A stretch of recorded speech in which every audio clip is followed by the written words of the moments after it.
जैसा ये आप मेरा भी हाँ जी। इसलिए मेरा ये शक है, ये मेरी शंका है, मेरी नहीं बहुत सारे लोगों की शंका है कि ये सिर्फ हो सकता है घोषणा हो, ये ना कराई जाए। और मैं चाहता हूं, मैं सरकार का बहुत बहुत धन्यवाद करूंगा अगर सरकार जिस दिन इसको करा देगी और इसके आंकड़े जारी कर देगी, क्योंकि ये बहुत जरूरी है। जैसे जातिवाद एक बीमारी है, तो जातीय जनगणना उसका एक संपूर्ण इलाज है। जातीय जनगणना होगी तो जानकारी आएंगी तो शायद लोगों को पता रहेगा कि उनको उनकी संख्या क्या है, उनको मिला क्या है, किस पे पाल, प्रजापति, कश्यप, सैनी, मौर्य, शाक्य, बिंद्र, केवट, मल्ला, राजभर पे, जाट, गुजर, यादव, लोधी पे कितने ट्रैक्टर है, कितनी चार पहियों गाड़ी है, कितनी दो पहियों गाड़ी है। जैसे और जातियां शेड्यूल कास्ट की, चमार, जाटव, चमार, वाल्मीकि, पासी, धोबी, कोरी, खटीक, धानुक, इनको पता लगेगा कि इनके पास कितनी जो है जमीन है, रहने के योग्य, कृषि योग्य, खेती के योग्य, खेती के योग्य और बिजनेस के योग्य, किस पे कितना व्यापार है, कितना धन संचय, सब कुछ सामने आएगा। सामान्य जातियों पे भी, ब्राह्मण, क्षत्रिय, वैश्यों पे किस तरह की स्थिति है उनकी, सोशियो इकोनॉमिक, ये सामने आएगा। इसलिए इसका होना बहुत जरूरी है। जैसा आपने कहा कि जैसे शुरू में लग रहा था कि सरकार जातीय जनगणना के फिलहाल पक्ष में नहीं है, फिर अचानक ऐसा क्या हुआ कि मन बदल गया, सरकार का ऐलान हो गया? आप ये समझिए भाई राजीव जी कि देश तो कुछ और मांग कर रहा था कि कैबिनेट की मीटिंग होगी और उसमें कोई बड़ा फैसला, क्योंकि पहलगांव के जो जख्म है वो सूखे नहीं है।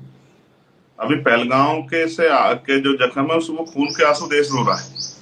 तो अचानक से ये जिसकी कोई चर्चा नहीं थी, इसको लेके आना, तो ये भी लोगों का शक है, शंका है कि भाई इस तरह की तो चर्चा थी नहीं। देश तो पहलगांव में इतना बड़ा हमला हुआ, सिक्योरिटी लैप्स हुआ, कैसे आतंकवादी आए, कैसे हमला कर दिया, कैसे चले गए बिना जो है उसके क्या नाम मुठभेड़ के, चुपचाप क्या हो रहा है, देश की निगाह तो इस पे थी। लेकिन अचानक ये फैसला आने से तो इसको जो है उस तरह से भी देखा नहीं जा रहा है कि भाई ये बहुत बड़ा फैसला है। हालांकि मैं तो ये मानता हूं 1931 के बाद पहली बार अगर पूर्ण कास्ट सेंसस होगा तो इसका एक बहुत बड़ा जो है देश का जो स्ट्रक्चर है, देश का जो इस समय जो दृश्य है उसका जो है एक जो है अवलोकन करने का, आकलन करने का एक जो है पैमाना सबके सामने आएगा। तो मैं तो इसको बहुत महत्वपूर्ण कदम मानता हूँ, बशर्ते कि ये हो, ये सिर्फ और सिर्फ राजनीतिक स्टंट ना हो। मैं तो केंद्र सरकार से मांग करता हूँ कि वो इसकी एक डेडलाइन निश्चित कर दे कि हम इस डेट से शुरू करेंगे और इस डेट में खत्म करेंगे, क्योंकि डिजिटल भारत है, रिसोर्स की कमी नहीं है, मशीनरी की कमी नहीं है। तो जब किसी चीज की कमी नहीं है तो एक डेडलाइन तय करके, जैसे हम तैयार करते हैं कि भाई ये जो प्रोजेक्ट है इतने दिन में पूरा करेंगे प्रोजेक्ट, तो अगर ये भी हो जाता। और अभी तो बहुत सारी चीजें जो पाइपलाइन में जो सामने नहीं आई है कि उसमें किस किस को रखेंगे, दोबारा से SC/ST का ही कराएंगे या पिछड़े वर्ग की जातियों का भी की भी गणना होगी, सामान्य जाति की भी गणना होगी, क्योंकि सामान्य जाति के मन में भी शंका है। वो अपने आप कहते हैं कि भाई हमारी आबादी इतनी है और हम पे रिसोर्स कम है, वो इसके लिए आंदोलन भी करते हैं।